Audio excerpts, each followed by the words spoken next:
Hi views, welcome to தாதா சில்கே. நான் உங்கள் தாதா பாய். அதாவது நிறைய பேர் நம்மளுடைய தோல்வியை சொல்லுங்கண்ணே அப்படின்ட்டாங்க. ஏன்னா ஒருவருடைய தோல்வியில் தான் அவங்களுடைய முயற்சியும் அவங்களுடைய முன்னேற்றமும் தெரியும். அதனால் அவங்களுடைய முன்னேற்றத்துக்கு என்ன ஸ்டெப் பண்ணலாம் அப்படின்னு சொல்லிட்டு தோல்வியான நம்மக்கிட்ட என்ன தோல்வின்னு அவங்களுக்கு வாழ்க்கையில் நடந்திருக்கு அப்படின்னு சொல்லிட்டு கேட்குறாப்புல.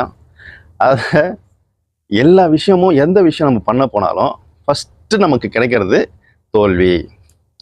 அந்த தோல்வியை வச்சு தான் நம்ம அடுத்த ஸ்டெப்பு என்னடா இப்படி ஆயிடுச்சே, அடுத்த வாட்டி எப்படியாச்சும் சக்ஸஸ் பண்ணிடணும் அப்படின்ற ஒரு நினப்பு அதுக்கப்புறம் நம்ம அதுக்கு தேவையான விஷயங்களை என்ன செய்யலாம், எப்படி செய்யலாம், ஒருவேளை நமக்கு முன்னோர்கள் நமக்கு முன்னாடி இருந்தவங்க அவங்க இந்த விஷயத்தில் எப்படி சக்ஸஸ் பண்ணியிருக்காங்க அப்படின்னு சொல்லிட்டு தெரிஞ்சுக்கிட்டால் தான் நம்ம என்ன விஷயம் நினைக்கிறோமோ அதை நம்ம சாதிக்கவோ சக்ஸஸ் பண்ணவோ அதில் முன்னேறதுக்கு முடியும். சரிங்களா? அப்போது அவங்களுடைய தோல்வி தான் நமக்கு முக்கியம். ஏன்னா இப்போது சினிமா ஆக்டர் நிறைய பேர் பார்த்தீங்கன்னா அந்த Jackie Chan, Bruce Lee, Charlie Chaplin இவங்கெல்லாம் பார்த்தீங்கன்னா ஆரம்பத்தில் தோல்வி தான். தோல்விக்கு அப்புறம் தான் ஸ்டெப் பை ஸ்டெப்பாக ஐடியா அப்புறம் தான் முன்னேற்றமாக இருக்காங்க. அதே சேம் சீன் தான் எனக்கும். இந்த கோழி ஃபீல்டில் சேவல் கோழி வளர்க்க ஆரம்பித்த அன்னையிலேருந்து இன்றைக்கு வரைக்கும் பார்த்தீங்கன்னா நமக்கு கிடைக்கிறது சில தோல்வி சில அனுபவம், சில தோல்வி சில அனுபவம். அப்படி தான் புரியுதுங்களா? லெஃப்ட்டு சரியும் போது ரைட்டு மேலே ஏறும், ரைட்டு சரியும் போது லெஃப்ட்டு மேலே. அப்படி தான் இந்த உலகத்திலே எல்லாருக்குமே அப்படி தான். அப்படி இருக்கும்போது நான் இந்த கோழி ஃபீல்டில் சேவல் கோழிலாம் வளர்க்க ஆரம்பித்து நம்ம வீட்டில் வளர்க்க விட மாட்டாங்க. அப்போ நம்ம என்ன பண்ணுவோம்னா, நம்ம கோழி வளர்க்குறதுக்கு உண்டான நண்பர்கள் இருப்பாங்க இல்லையா, அவங்களும் இந்த ஃபீல்டில் சரி இருக்குன்னு நினைக்கிறவங்க அவங்க என்ன பண்ணுவாங்க, நம்ம சேர்ந்து வளர்க்காண்டா அங்கே போகலாம் இங்கே போகலாம் அப்படின்னு சொல்லி நம்மளை அப்படி அங்கே போகிறது இங்கே போகிறது பார்க்குறது பேசுகிறது போய் இருக்கும். அப்படி இருக்கும்போது பார்த்தீங்கன்னாக்கா நம்ம ஒரு ஏமாளியாக இருக்கலாம். என்ன மாதிரி ஒரு ஏமாளியாக இருந்தீங்கன்னாக்கா அவங்களுக்கு சாதகமாக போயிடும். அவங்களுக்கு சாதகமாக போச்சுன்னா அதை அவங்க வாழ்க்கையில் பயன்படுத்திப்பாங்க. அதாவது அவங்களுடைய ஒரு லாபத்துக்கும் அவங்களுடைய தேவைக்கும் நம்மளை பயன்படுத்துவாங்க. அது நமக்கே தெரியாது. நம்ம நட்பு ரீதியாக ஒரு ஆர்வத்தில் நம்ம அவங்கள பார்த்து நம்பி ஏமாறுவோம். நம்ம ஏமாறுன்றது நமக்கு தெரியாமல் நம்பிக்கிட்டே இருப்போம். நம்பிக்கை தான் வாழ்க்கைன்றாங்க இல்லையா, அந்த மாதிரி நம்பிக்கிட்டே இருப்போம். அந்த நம்பிக்கை என்ன பண்ணும், நாளடைவில் கொஞ்சமாக போக அப்புறம் தான் நமக்கு நம்ம புத்தியில் பல்ப் ஏறி ஆரம்பிக்கும், பெயிண்ட்டு. அப்புறம் தான் நமக்கே தெரியும், ஆஹா நம்ம இவ்வளோ நாள் ஏமாத்திருக்கிறான், இவன் நம்மளை ஏமாற்றி நல்லா நம்மகிட்ட காசு பணம் சம்பாதிச்சிருக்கலாம் அப்படின்றது அப்புறம் தான் தெரியும். அதே சேம் சீன் தான் நமக்கு நடந்திருக்கு. எப்படின்னாக்கா நம்ம வீட்டில் இருப்போம், படிப்போம், போவோம், வருவோம், ஃப்ரெண்ட்ஸோட இருப்போம். அப்படி இருக்கும்போது இந்த சேவல் கோழியில் நம்ம வளர்க்குறோம் அப்படின்றது நம்ம கூட இருக்கிறவன் தெரிஞ்சுக்குவான். மேபி அவனுக்கு கோழி வளர்க்கணும் ஆசை இருக்கும், இல்லை அவன் கோழி வளர்க்குறவனா இருப்பான். அவனுக்கு நம்மளுக்கும் பழக்கம் வரும்போது நம்மளுடைய ஆசையை சொல்லுவோம். அப்போ என்ன ஆசை சொல்லுவோம், ஏன்னா நம்ம ஆரம்பத்துலேருந்து சொன்னோம்னாக்கா ரொம்ப நேரம் ஆகிடும். ஓகேவா? அதனால் ஷார்ட்டாக சொல்கிறேன். இப்போ நம்ம என்ன பண்ணுவோம், அப்போ அவனும் நம்ம பேசுகிறோம் பழகுறோம். அவன் புறா வளர்க்குறவன், நான் கோழி வளர்க்குறவன். நான் புறாவை ஆசைப்படுவேன், ஆனால் வளர்க்க முடியாது, வாய்ப்பு இல்லை. சரி, அதனால் நம்ம அதில் போக மாட்டோம். பார்ப்போம் அழகாக பார்ப்போம், என்ஜாய் பண்ணுவோம், வந்துடுவோம். அவனுக்கு என்னன்னா கோழி வளர்க்குறத பார்த்து ஆசை. அவனால் கோழி வளர்க்குறது இடம் கிடையாது. அவன் கோழிகளை பார்ப்பான், பேசுவான், வந்துடுவான். அப்படி இருக்கும்போது நாங்கள் 2 பேரும் நட்பாயிட்டோம், நல்லா பேசுவோம். எங்கள் வீட்டுக்கு அவன் வருது, அவங்க வீட்டு எங்கே போகிறது, நல்லா ஜாலியாக போவோம். எங்கே போனாலும் எப்போ போனாலும் ஒன்றா தான் போவோம், ஒன்றாவே வருவோம். குளத்தில் குளித்தாலும் சரி, தெருவில் சுற்றினாலும் சரி, எல்லா இடத்தும் ஒன்றா போவோம். அப்படி இருக்கும்போது நாளடைவில் அவன் என்ன பண்ணுவான், அவன் சில இடங்களுக்கு போவான், வருவான். போகிற வர இடத்துல இந்த மாதிரி கோழி இருக்கிறது வளர்க்குறது எல்லாம் பார்க்கும்போது நம்ம கிட்ட சொல்லுவான், இந்த மாதிரி மச்சான் அங்கே இருக்கடா இங்கே இருக்கடான்னு சொல்லும்போது நமக்கு மனசில் ஆர்வம் வரும். அப்படியே என்னடா அப்படின்னு சொல்கிறாங்க, சரி ஓகேடா அப்படின்ட்டு. ஆனால் நம்ம அவ்வளோ தூரம் போயிட்டு வர்றதுக்குள்ளே அந்த டைமிங்கு, அந்த போக்குவரத்து அதெல்லாம் நமக்கு செட் ஆகாது. அப்படி இருக்கும்போது நான் சொல்லுவேன், நீ அங்கேருந்து ஏதாவது முட்டை கிட்ட கேட்டு வாங்கிட்டு வாடா, நல்ல கோழியாக இருக்குன்ற மடை வச்சு நாட்டுக்கோழி வச்சு பொறிச்சிக்கலாம். ஏன்னா சின்ன வயசு இருக்கும் இல்லையா, அப்போ காசு பணம் கையில் இருக்காது காலத்தில். இந்த மாதிரி தான் நம்ம ஆரம்ப ஸ்டேஜ்னு வச்சுக்கலாம். அப்படி இருக்கும்போது நம்ம அவன்கிட்ட நான் சொல்கிறேன், அந்த மாதிரி வாங்கிட்டு வாடா அப்படின்ட்டு. அவன் என்ன பண்ணா, சரி மச்சான் கேட்குறேன் அப்படின்னு சொல்லுவான். சில நேரம் போகும்போது அவனுக்கு பஸ்ஸுக்கு காசுலாம் கொடுத்து விடுவேன். அவர் அதை நம்ம ஜாலியாக பயன்படுத்திக்கிட்டு அவர் போவார், வாங்குவார், சாப்பிடுவார். அப்படி இருந்தால் இல்லை மச்சான் அவர் இல்லை, வீட்டில் இல்லை, போயிட்டாங்க, இல்லை அவங்க போயிட்டாங்க, தரேன்னு சொல்லிட்டாங்க. அப்படி ஒரு அடுத்த ஸ்டெப்புக்கு அப்படி போவான்னு வச்சுக்கலாம். ஒன்று தரேன்னு சொல்லிட்டாங்க மச்சான், பார்த்துட்டேன், பேசிட்டேன், இன்னைக்கு போயிட்டு பிடிச்சிலாம் பார்த்தேன், ரொம்ப அருமையாக இருந்துச்சு, ரொம்ப ஆசையாக இருந்துச்சுடா, விடுறதுக்கே மனசு இல்லை அப்படின்னு சொல்லிட்டு ஏகப்பட்ட பிட்டெல்லாம் போடுவாங்கன்னு வச்சுக்கலாம். அப்போது இந்த மாதிரி விஷயத்தெல்லாம் கேட்கும்போது நமக்கு ஆர்வமாக இருக்கும். ஏன்னா நம்ம அந்த விஷயத்தில் ஆர்வமாக இருக்கிறதுனால நமக்கு ஆர்வமாக இருக்கும். அப்போ கேட்கும்போது பரவாயில்ல, ரீச் ஆகிட்டான், கிட்ட போயிட்டோம், நமக்கு அடுத்த வாட்டி கிடச்சிரும், இன்னைக்கு நாளைக்கு அப்படின்போது அப்படி போவான். இன்னைக்கு நம்ம அவர் பார்க்க போகிறோம்டா, கையில் காசு இல்லை, காசு இருந்தால் கூட சான்ஸ் கிடச்சா கொடுத்தா நான் வாங்கிட்டு வந்துடுறேன் அப்படின்னு நம்ம என்ன பண்ணுவோம், அப்படின்னா சாயங்காலம் வந்துடும் அப்படின்னு சொல்லிட்டு நம்ம எப்படியாச்சும் காசு போட்டு அவன் கொடுத்து வாங்கிட்டு ஆடிடுவோம். அவன் என்ன பண்ணுவோம், அவரு போயிட்டாங்க ஜாலியாக சாப்பிட்டு இப்படி பிரியாணி சாப்பிட்டு அவர் என்ஜாய் பண்ணிட்டு அப்படியே என்ன சொல்லுவார், இல்லை மச்சான் போனேன், அவர் எங்கே வேலையை போகிறேன் அப்படின்னு சொல்லிட்டு கிளம்பிட்டாரு, பஸ்ஸுக்கு போனேன் வந்தேன், ஆட்டோவில் போனேன் வந்தேன், செலவாயிடுச்சா அப்படின்வான். சரி ஓகே, அப்போ நம்ம விட்டுருவோம், சரி ஓகே அப்படின்னு சொல்லிட்டு இப்படியே நாளடைவில் இருக்க என்னாச்சுன்னா திடீர்னு நல்ல பழக்கம் தான், எந்த பேச்சு சண்டை சச்சரவு கிடையாது, எந்த ஒரு இதுவும் கிடையாது. திடீர்னு பார்த்தீங்கன்னா ஒரு சேவலும் போட்டையும் வாங்கி வந்திருக்கான், அவன் வாங்கி வந்து வச்சிருக்கான். நான் மறுநாள் காலையில் அவங்க வீட்டுக்கு போகும்போது பார்த்தோன்னே என்னடா சேவல், ஒருவேளை நம்ம காசு கொடுத்த சேவல், காசு கொடுத்துல சேவல் வாங்கி வந்துட்டா இருக்குன்னு நினச்சிட்டு அவனை கேட்டா, என்னடா கோயிலில் வாங்கி வந்துட்ட சொல்லவே இல்லை அப்படின்னு கேட்கும்போது அவன் என்ன சொல்கிறானாக்கா, இல்லை மச்சான் அவர் ரொம்ப நாளாக எனக்கு தரேன்னாரா, அதனால் நேற்று நான் போனேன், அவர் இது ரெண்டுத்தையும் நீ வச்சுக்க தம்பி அப்படின்னு சொல்லிட்டு எனக்கு கொடுத்துட்டாரு, அதனால் இட்டுன்னு வந்துட்டேன்டா, பீடா கிட்ட கொடுத்துடணும் அப்படின்னா. அப்போ தான் எனக்கு வந்து பல்ப் எரியுது. என்னடா இவன் இவ்வளோ நாள் நம்ம காசுலாம் கொடுத்தோம், போனா வந்தான் பேசினான், திடீர்னு இன்னைக்கு வந்து இவனுக்கு கொடுத்தாரு அப்படின்றான். அப்படின்னா நம்ம ஒரு ப்ரொடியூசர் மாதிரி ஒரு இடமா இருக்கிறோம், பணம் மட்டும் கொடுத்துருக்குறோம், இவன் அதை யூஸ் பண்ணி அங்கேருந்து கோழியை இவன் வாங்கியிருக்கான். புரியுதுங்களா? அடி இந்த மாதிரி வருதா. அப்படி இருக்கும்போது ஆஹா இவ்வளோ நாள் நம்ம நம்பி நடுத்தல் நின்னது வேஸ்ட்டு அப்படின்னு சொல்லிட்டு, சரி ஓகே நான் அந்த பழக்கம் இருக்கும் இல்லையா, அந்த கோழி பார்த்தா நமக்கு அதெல்லாம் மறந்து மறுபடியும் அந்த கோழி அப்புறம் பிடிக்கிறது பார்க்குறது, அப்புறமா இது இருக்கும். அப்போ அந்த கோழி பார்த்தீங்கன்னா முள்ளு கோழி இருக்கும், 2 காலையுமே நல்லா முள் வச்சுக்கிட்டு அழகாக இருக்கும். அப்போ நம்ம அதை பார்க்க இதெல்லாம் நமக்கு அப்படி ஆஹா போகிறது பிடிக்கிறது வர்றது சரின்னு சொல்லிட்டு அப்புறமா முட்டை கிட்ட எடுப்பான், ஆட வைப்பான், அப்புறமா என்ன பண்ணுவோம் அந்த கோழிங்களை வித்துட்டான். அது வரைக்கும் நம்ம வந்து அப்படி தான் இருந்திருக்கோம் நினச்சிக்கலாம். அது எப்போ தெரியுது, அதுக்கப்புறம் தான் நமக்கே தெரியுது. இது எல்லாமே நமக்கு வந்து கிடைச்ச ஒரு தோல்வி ஏமாந்து சரி ஓகே. அப்போ நான் வந்து நிறைய வீடியோவில் நான் எவ்வளோ எக்ஸ்பீரியன்ஸ்லாம் சொல்லும்போது நிறைய பேர் பார்த்துட்டு நினச்சிக்கிறாங்க, ஏதோ உட்காந்தாங்க பேசுனாங்க அப்படின்ட்டு. இந்த மாதிரிலாம் நிறைய விஷயங்கள் நம்ம வாழ்க்கையில் step by step day by day அடுத்து நடக்கிற ஒரு சில விஷயங்கள் நம்ம அப்படியே மனசில் வச்சு தான் இந்த எக்ஸ்பீரியன்ஸ்லாம் நம்ம சொல்கிறது. புரியுதுங்களா? இதெல்லாம் ஒருத்தன் விழுந்தாதான் எந்திரிக்க முடியும், விழுந்தாதான் எந்த அளவுக்கு வலிக்கும், அடுத்த வாட்டி விடக்கூடாதுன்னு தெரியும். அந்த மாதிரி தான் வந்து இதெல்லாம் எக்ஸ்பீரியன்ஸ் நம்ம அடுத்தடுத்து சொல்லிட்டு இருக்குது. அப்படி இருக்கும்போது பார்த்தீங்கன்னா அவன் புறாவில் இருக்கிறான், புறா வாங்குறான் விற்கிறான், நம்ம கோழியில் இருக்கிறோம், கோழியில் 1 2 இவனை நம்பினா பிரோஜனம் இல்லைன்னு சொல்லிட்டு நமக்கு தெரிஞ்சிச்சு. சரி இருந்தாலும் ஃப்ரெண்ட்ஷிப்பில் நம்ம எதுவும் சண்டைகளை போட்டுக்கல, அப்படியே ஜாலியாகவே இருக்கிறோம், ஒன்றா போகிறோம் வரோம். அவனுடைய பழக்க வழக்கத்தை நம்ம தெரிஞ்சுக்கிட்டு இந்த பணம் கொடுக்குற வேலையை நம்ம வந்து கட் பண்ணியாச்சு, அவ்வளோதான். மற்றபடி நம்ம எதுவுமே அவன்கிட்ட சண்டைகளை போடல, எதுவுமே போடல. ஏன்னா ஃப்ரெண்ட்ஷிப் பார்த்தீங்களா, அவனுக்கு நான் எனக்கு நான் அந்த மாதிரி. அப்புறம் நான் என்ன பண்ணேன், அப்புறமா நானே நாளடைவில் வந்து நிறைய பேர் அப்படி இப்படி போயிட்டு, ஏன்னா நம்ம லோக்கலில் போனாக்கா ஏதாவது வீட்டில் வந்து சொல்லிடுவாங்க அப்படின்ற அந்த ஒரு பயம் இருக்கும். இவன் வீட்டுக்கு பயந்த பிள்ளை இல்லையா. அப்போ பயம் இருக்கும்போது நம்ம கொஞ்சம் இப்போ இவன்னாக்கா சரி இவன் மூலியமாக வரும் அப்படின்னு நம்ம நம்பணும். அதெல்லாம் வந்து கடைசியில் அடிமேல் இடி என்ற மாதிரி ஆகிப்போச்சு. அப்படி இருக்கும்போது அப்புறமா நம்மளே சில கோழி பழகி இருந்தாலும் நம்மக்கிட்ட வந்து 1 2 கோழிங்க வந்து இருக்குது. இருந்தாலும் இக்கரைக்கு அக்கறை பச்சை அப்படின்றது தான் வந்து மனுஷனுடைய மனசு.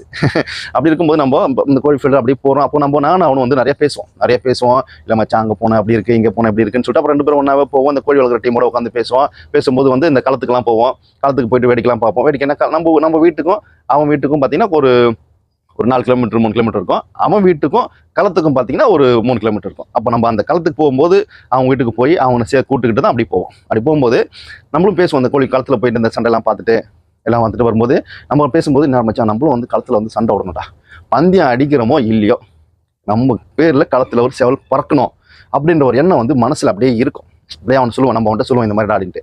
அவன் அதை வந்து பயன்படுத்திக்குவான். புரியுதுங்களா?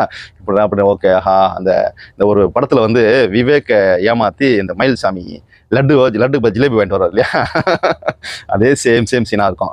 அப்போ வந்து இந்த காமெடி கிடையாது, இப்போதான் அந்த காமெடி. அப்படி இருக்கும்போது நம்ம வந்து அப்படி நம்புவோம், ஒன்றா பேசுவோம், களத்தில் ஒன்றுடா சாப்பிச்சு அப்படி சொல்லி எல்லாம் நிறைய பேசுவோம். அப்புறம் பார்த்தீங்கன்னா அவன் கோழிங்களை கொஞ்சம் வாங்கி வந்து வச்சான், அப்படி பண்ணா. அப்புறமா நான் கோழிங்களை வளர்க்க ஆரம்பித்தேன். அப்படி இருக்க அப்படி டெவலப் ஆகிட்டு அப்படி வந்துட்டோம். கடைசியில் என்னன்னா இன்னைக்கு வரைக்கும் அவனால் ஒரு களத்தில் ஒரு சண்டை கூட விட முடியல.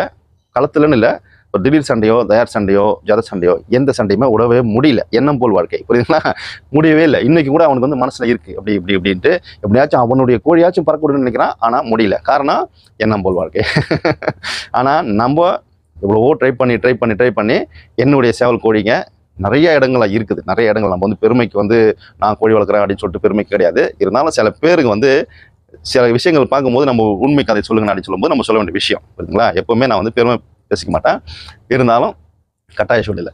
அப்போது இன்னைக்கு வரைக்கும் அவனால் அந்த களத்துக்கு போக முடிஞ்ச தவிர களத்தில் போய் நம்ம வளர்த்த கோழி, நம்ம வாங்கின கோழி, நம்மக்கிட்ட இருக்கிற கோழியை சண்டை விட்டோம், இல்லை நம்ம கோழி களத்தில் பறந்தது, இல்லை யார் மூலியமாச்சும் போய் சண்டை போடுச்சுன்ற அந்த ஒரு பேர் இன்னைக்கு வரைக்கும் இல்லை.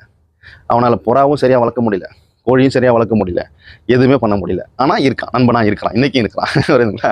அதனால் ஆனால் எனக்கு அப்படி கிடையாது. எனக்கு ஏகப்பட்ட பேர் பழக்கம், நம்மளுடைய பழக்க வழக்கம், நம்மளுடைய எண்ணம், நம்மளுடைய சொல்லித்தர முறை, நம்ம எப்பவுமே அட்வைஸ் பண்ணுறது, இதெல்லாம் நிறைய பேர் பார்த்து நிறைய பேர் நமக்கு பழக்கமாவா பார்த்தீங்கன்னாக்கா நிறைய விஷயங்கள். நான் வந்து அப்போவே இந்த யூடியூப்பு ஃபேஸ்புக்கு இதெல்லாம் வெளிநாடுலாம் இல்லாத போதே நம்ம வந்து ஊரில் வந்து நிறைய அப்படியே ஃபேமஸாக அப்படியே இருக்கும். புரியுதுங்களா? அப்படி இருக்கும்போது நிறைய பேர் பழக்கம் வருவாங்க. அதாவது சில பேர் கோழி வளர்க்குறவங்க இருப்பாங்க, சில பேர் புறா வளர்க்குறவங்க, சில பேர் குருவி வளர்ப்பாங்க. நான் வந்து குருவிலாம் வளர்ப்பேன், love birds, cockatiel, African birds அப்போல்லாம் வந்து வீட்டில் வளர்ப்பேன். அப்போ வளர்க்கும் போது அது மூலிமா நிறைய ஃப்ரெண்ட்ஸுங்க, நல்ல ஃப்ரெண்ட்ஸுங்க, எல்லாமே நிறைய பேர் கிடைச்சாங்க நமக்கு வாழ்க்கையில். அப்போலாம் இதெல்லாம் ஏன் கிடைச்சாங்கனாக்கா, நம்ம நல்லவனா இருந்தால், நல்லபடியாக நடந்துட்டால், நல்லதே நினச்சிக்கிட்டா நமக்கு எல்லாமே நல்லதாகவே நடக்கும். நம்ம ஒரு விஷயம் செய்ய போகும்போது என்னதான் நம்ம நல்லவனா இருந்தாலும் நம்மளை தடுக்கிறதுக்கும் ஏதாச்சும் பிரச்சனை தூண்டி விடுறதுக்கும் நிறைய பேர் வருவாங்க. ஆனால் அதை நம்ம வந்து ஐயோ ஐயோ அப்படின்னு சொல்லிட்டு பார்த்துருந்தாக்கா நம்ம நல்லவனாகவே இருக்க முடியாது. அதனால அதெல்லாம் தூக்கி அப்படி போ அப்படின்னு சொல்லிட்டு தட்டிட்டு போயிட்டே இருக்க வேண்டியதான். புரியுதுங்களா? வாழ்க்கையில் எல்லா விஷயம் பண்ணாலும் கஷ்டம் இல்லாமல் இருக்காதுங்க. கஷ்டம் இருந்தால் மட்டுமே வாழ்க்கையில் முன்னேற்றம் இருக்கும். முன்னேற்றம் இருந்தால் அதோடைய பலன் உங்களுக்கு அதுக்கு இரட்டியாக தெரியும். உங்களுக்கு சந்தோஷம். பரவாயில்ல, நான் இவ்வளோ கஷ்டப்பட்டேன். சில பேர் சொல்லுவாங்க இல்லையா, நான்லாம் எவ்வளோ கஷ்டப்பட்டேன் தெரியுங்களா அப்படின்ட்டு. அதே தான். அது வந்து சொல்லும்போது கேட்கறதுக்கு நமக்கு ஒரு நேரா இவர் சொல்கிறாருங்க. ஆனால் அது நம்ம வாழ்க்கையில் நடக்கும்போது தான் நமக்கு அந்த விஷயங்கள் தெரியும். அப்படி இருக்கும்போது நம்ம வந்து நிறைய இந்த மாதிரி அப்புறமா அவனால் சண்டை விட முடியல. அப்புறம் நானே வந்து அவங்க வீட்டுக்கு பின்னாடியே ஒரு சண்டை விட்டோம். அப்புறமா அப்படி இருந்தால் பழக்கமானோம். அப்புறமா அந்த வீட்டிலேருந்து அங்கே தெருவில் போய் சண்டை வருது, அங்கே சண்டை வருது. அப்படி இருந்து அப்படி தெருவில் ஊரில் அப்படி ஃபேமஸ் ஆகி அப்படி இருந்து நம்ம கோழிங்கெல்லாம் நமக்கு சண்டை போட ஆரம்பிச்சதுக்கப்புறமா நம்ம அப்படியே வெளியில எல்லாம் வந்து அப்படி பேராயிட்டோம் நமக்கு ஃபுல்லாகவே. இப்போ நம்ம என்னுடைய சொந்த கோழிங்க நான் கிட்டத்தட்ட ஒரு 23 வருஷத்துக்கு முன்னாடியே கொடுத்த கோழிங்க இன்னைக்கு வரைக்கும் வெளியிலலாம் இருக்குது. அவங்க நமக்கு இன்றைக்கும் கூட பழக்கத்தில் இருக்கிறாங்க, பேசுவோம். ரொம்ப சந்தோஷமா இருக்கும். ஏன்னா அன்னைக்கு பழகின அந்த பழக்கம், அன்னைக்கு பார்த்த மூஞ்சி இன்னைக்கு நம்ம பார்க்கும்போது அன்னைக்கு எப்படி பேசினாங்களோ அதே மாதிரி, ஐயோ நீங்கள் அன்னைக்கு எப்படி கொடுத்தீங்க, எப்படிலாம் சொன்னீங்க, உங்கள் வீட்டுக்கு வந்தாங்க எவ்வளோ அந்த மாதிரிலாம் நிறையா ஒரு இருக்கும். அதனால் இந்த சண்டை கோழி வளர்க்குறது, ஒரு 2 சேவல் நம்மக்கிட்ட இருந்துச்சு, சண்டை போட ஆரம்பிச்சிச்சுன்னா பண்ணுற பெரிய தப்புன்னு தெரியுங்களா, நான் தான் பெரியவன், என்கிட்ட இருக்கிற கோழி தான் வீரன், இதை அடிக்க முடியுமா அப்படின்னு சொல்லிட்டு சில முட்டாள் மாதிரி நினச்சி வந்து சொல்லுவாங்க. அவங்கெல்லாம் பார்த்தீங்கன்னா ஃபீல்டில் இருக்கவே மாட்டாங்க, ரொம்ப நாளைக்கு இருக்க மாட்டாங்க. அப்படி இருப்பாங்க, அப்புறம் எங்கே இருப்பாங்கன்னு தெரியாது. என்னைக்காச்சும் ஒரு வாட்டி என்னடா இருக்கா, இல்லைப்பா, அவ்வளோதான், அந்த மாதிரி முடிஞ்சிடும். அதனால கோழிங்க வந்து இருக்கும். மனுஷன் வேற, கோழி வேற. கோழி வந்து ஆயுள் காலம் குறைஞ்சது ஒரு வயசுலேருந்து 17-18 வயசு. இப்போதைக்கு 10 வயசுக்கு ரீச் ஆகிறதே கஷ்டமாகி போச்சு. ஆனால் மனுஷன் வந்து அப்படி கிடையாது. அன்னைக்கு 100-120 வயசு, இன்னைக்கு 70 வயசு 80 வயசு அந்த மாதிரி. அப்போது மனுஷனுடைய வாழ்க்கைகள் அளவு வந்து பெருசு. அப்போது உங்களுடைய வாழ்க்கையில் உங்களுடைய 10 வருஷத்துக்கு ஒரு சேவல்னா கூட உங்களுடைய வாழ்க்கைக்கு 10 சேவல் கணக்கு. ஆனால் அந்த 10 சேவல் கிட்ட ஒரு சேவல் காலி ஆகிடும். ஒரு சேவலுடைய லைஃப் தான் இருக்கும். அப்படி இருக்கும்போது நம்ம வந்து கோழி நம்ம வளர்க்கணும். கோழி நம்மளுடைய அதாவது நம்மளுடைய ஆசை. இருந்தாலும் கோழி தான் பெருசு, கோழி தான் முக்கியம், கோழியை வச்சுக்கிட்டு நம்ம எதை வேணாலும் பேசுவோம் அப்படின்ற அந்த ஒரு தற்பெருமை இருக்கவே கூடாது. புரியுதுங்களா? ஏன்னா ரொம்ப மாவீரன் சேவலாக இருக்குன்னு வச்சுக்கலாம், பெரிய சாம்பியனாக இருக்கும். அந்த சுட்டு வட்டாரத்தில் அந்த சேவலை அடிக்கவே முடியாத ஒரு சேவலாம் வச்சுருந்துருப்பாங்க. அவங்க வந்து பெருமையாக பேசுவாங்க. எங்கே போனாலும் அந்த சேவலை பற்றி கேட்குறது, சைக்கிளில் போனாலும் சரி, பைக்கில் போனாலும் சரி, பஸ்ஸில் போனாலும் சரி, அந்த சேவல் சூப்பர் சேவல், அருமையான சேவல். ஆனால் அந்த டாப் கிளாஸ் அருமையான சேவலை கூட அடித்து வீழ்த்துறதுக்கு ஒரு சிம்பிளான சப்ப சேவல் வந்து வேலையை முடிச்சுட்டு போயிடும். புரியுதுங்களா? அதனால் இந்த சேவல் கோழி வளர்க்குறது ஒரு கலை. அந்த கலையை நம்ம கற்றுக்கிட்டு அதை கரெக்டாக புரிஞ்சு அதை நம்ம வந்து ஒரு ஸ்டாண்டர்டாக வந்து வளர்த்துக்கிட்டு அப்படியே இருந்துடணும். அதுக்கப்புறம் நம்ம அதை வச்சு நான் தான் பெரிய மாவீரன், நான் தான் கோழிலே பெரிய ஆள், என்னை விட யாருமே பெரிய ஆள் கிடையாதுன்ற அந்த ஒரு முட்டாள்தனமான நம்பிக்கை வந்துருச்சுனாலே நினச்சிக்கிங்க உங்களுக்கு கெட்ட நேரம் நெருங்கிடுச்சின்ட்டு. அதனால் எப்போவுமே இந்த சேவல் கோழி வளங்க, ஃப்ரெண்ட்ஷிப்பாக இருங்க. சேவல் கோழி களத்தில் சண்டை போடும்போது மட்டுமே அந்த சேவலுக்கும் சண்டை எதிரி. அது முடிஞ்சிடுச்சுனாக்கா சண்டை விட்ட 2 பேருமே நண்பன் தான். புரியுதுங்களா? ஐயோ என் சேவல் மேலே சண்டை விட்டான், அவன் சேவடிச்சிட்டான் அப்படிலாம் கிடையாது. ஏன்னா நான் சின்ன வயசுல இருக்கும்போது எனக்கு மேலே இருக்கிற அந்த கோழி சொக்காளி எங்கள் வீட்டில் எதிரியாக இருப்பான்னு வச்சுக்கலாம். ஆப்போசிட் எதிரி கிடையாது, ஆப்போசிட். அப்படி இருக்கும்போது அவங்க வீட்டில் ஏதாச்சும் ஒரு ஃபங்க்ஷன், கல்யாணம் வச்சுங்க, கல்யாணத்துக்கு எதிரி வீட்டுக்கு தான் பத்திரிக்கை போகும். கோழி சோக்கில் வாப்பா அப்படின்ட்டு அவங்க வந்தோடனே ரொம்ப என்னடா வந்து பரவாயில்ல வந்திருக்கான் அப்படின்னு சொல்லிட்டு சந்தோஷமா இருக்கும். அந்த நம்ம கோழிக்கு எதிர்ப்பி இவனை உள்ள சக்காதீங்க, தண்ணி கூட கொடுக்காதீங்க அப்படி கிடையாது. அவர் வந்தாலே வாப்பான்னு சொல்லிட்டு முதல் மரியாதை அவங்க வருவாங்க. அவங்க உடனே ஓடி போய் பரவாயில்ல வந்திருக்கான்னு அப்படின்னு சொல்லிட்டு உடனே சேர போட்டு உட்கார, டீ சாப்பிட்டு அதை சாப்பிட்டு இதை சாப்பிட்டுன்னு சொல்லிட்டு பேசி அப்புறமா வீட்டில் கல்யாணம் வச்சிருக்கேன், எல்லாரும் குடும்பத்தோட வாங்கன்னு சொல்லிட்டு பத்திரிக்கை வச்சுட்டு வருவாங்க. அந்த ஸ்பாட்டில் நான் நிறைய இடத்துல இருந்திருக்கேன். நமக்கு பத்திரிக்கை வரும். அப்போ அங்கே போய் பார்த்தோம்னா இந்த எதிரி ஆப்போசிட்டு அந்த நினைப்பே வந்து அங்கே மறந்துட்டு ஜாலியாக உட்காந்து பேசிட்டு இருப்பேன். அதை பார்க்கறதுக்கே நமக்கு சந்தோஷமா இருக்கும். பரவாயில்லையே, நம்ம வந்து உட்காந்து கேட்க தான் முடியும், அங்கே போய் வந்து பேச முடியாது. ஏன்னா பெரியவங்களாம் பேசுவாங்க, நம்ம சின்ன பையன் பேசினா மரியாதை இருக்காது, நல்லா இருக்காது அப்படின்னு சொல்லிட்டு அவங்களாம் பேசுவாங்க, நம்ம கேட்போம். அதை நம்ம பார்க்கறதுக்கே ஒரு சந்தோஷமா இருக்கும். பரவாயில்லடா, எதிரியாக இருந்தாலும் வந்து ஒரு விசேஷம்னாக்கா ஒன்று கூடிட்டு சந்தோஷமா சிரிச்சுட்டு இருக்கிறாங்க, வந்தியா அப்படின்னு சொல்லிட்டு அந்த டைம்ல வந்து ஃபோட்டோலாம் எடுப்பாங்க. அன்னைக்கு எடுத்த சில ஃபோட்டோஸு இன்னைக்கு விலை மதிப்பே இல்லை. அந்த பாசத்துக்கு அளவே இல்லாத உதாரணத்துக்கு அந்த ஃபோட்டோவாக அவங்க வீட்டில் இருக்கும். பழைய சொக்கால் வீட்டில் போய் பார்த்தீங்கன்னா அந்த சித்திரம் அப்படியே செவத்துல இருக்கும், பார்த்தாலே தெரியும். அப்போ யாரை பார்த்தீங்கன்னா, ஆமாம் அன்னைக்கு ஒரு பாய் ஒருத்தர் சொன்னார், தாதா பாய், அந்த அந்த அதுதான் இது நினைவு சின்ன அப்படின்ற மாதிரி அப்படி இருக்கும். பத்திரமா பாதுகாத்து வச்சிருப்பாங்க. அப்போ போய் அந்த ஃபோட்டோவில் பார்த்து கேட்டிங்கன்னா, இது யாருன்னா, இது இன்னாரு இவர் அப்படிலாம் இருந்தாங்க அப்படின்ட்டு அந்த அந்த மாதிரி சுச்சுவேஷன், அந்த நினைப்பு தான் இருக்குமே தவிர அந்த மனிதர்கள் இருக்க மாட்டாங்க. அதனால் எப்போவுமே சில விஷயங்கள் செய்யும் போது அந்த விஷயத்தை நம்ம செஞ்சு தெரிஞ்சு புரிஞ்சு அதை டெவலப் பண்ணுமே தவிர அதனால மற்றவங்களை வந்து ஒதுக்கிறதுக்கோ அடிக்கிறதுக்கோ உதைக்கிறதுக்கோ எந்த ஒரு வேலையும் பண்ணக்கூடாது. ஏன்னா மனிதர் வேற, மிருகம் வேற. இருந்தாலும் அந்த மிருகங்களை நம்ம வளர்த்து நம்ம மனிதர்களாக சேர்த்துட்டு இருக்கும்போது நினைவு வந்து வேற மாதிரி இருக்கும். புரியுதுங்களா?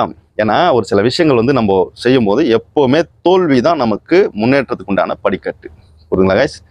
ஏன்னா நம்ம ஒரு சில விஷயங்கள் சொல்லும் போது நிறைய பேர் விரும்பி கேட்குறாங்க, அண்ணா நீங்கள் சூப்பராக சொன்னீங்கண்ணே, உங்கள் வீடியோ சூப்பராக இருக்குண்ணே அப்படின்னா இப்படின்னு நிறைய விஷயம் சொல்லுவாங்க. இருந்தாலும் சில பல வைத்தெரிச்சல் இருக்கிற ஆள்லாம் நிறைய பேர் இருக்கிறாங்க. அவங்களும் நம்மகிட்ட பேசுவாங்க. அப்போ அவங்களுடைய பேச்சு நம்ம கேட்கும்போது நமக்கு தெரியும், இவனுக்கு வந்து நம்ம செய்கிற விஷயங்கள் பிடிக்கல, வைத்தெரிச்சல் போட்டி பொறாமையாக இருக்குது அப்படின்னும் போது என்ன பண்ணணும்னாக்கா, ஒன்று அவனுக்கு புரிய வைக்கணும். இல்லையா ஒரு வாட்டி 2 வாட்டி சொன்னி கேட்கலையா, கேட்கலன்னா அவன் இவனப்பா அப்படியே அங்கே வச்சிருங்க, அவ்வளோதான், நீங்கள் மான்னு போயிட்டு இருக்க வேண்டியதான். புரியுதுங்களா? அவங்கள்ட்ட போய் சண்டை போட்டுன்னு இருக்கிறது, நீ அன்னைக்கு சொன்ன இன்னைக்கு சொன்ன அப்படி பண்ண அப்படி ஒரு இதுக்கும் பிரயோஜனம் இல்லைங்க. புரியுதுங்களா? ஓகே கைஸ், பார்த்து என்ஜாய் பண்ணுங்கள். அடுத்த வீடியோ நிறைய போட்டு வரேன், பார்த்து என்ஜாய் பண்ணுங்கள். பாய் பாய். நான் உங்கள்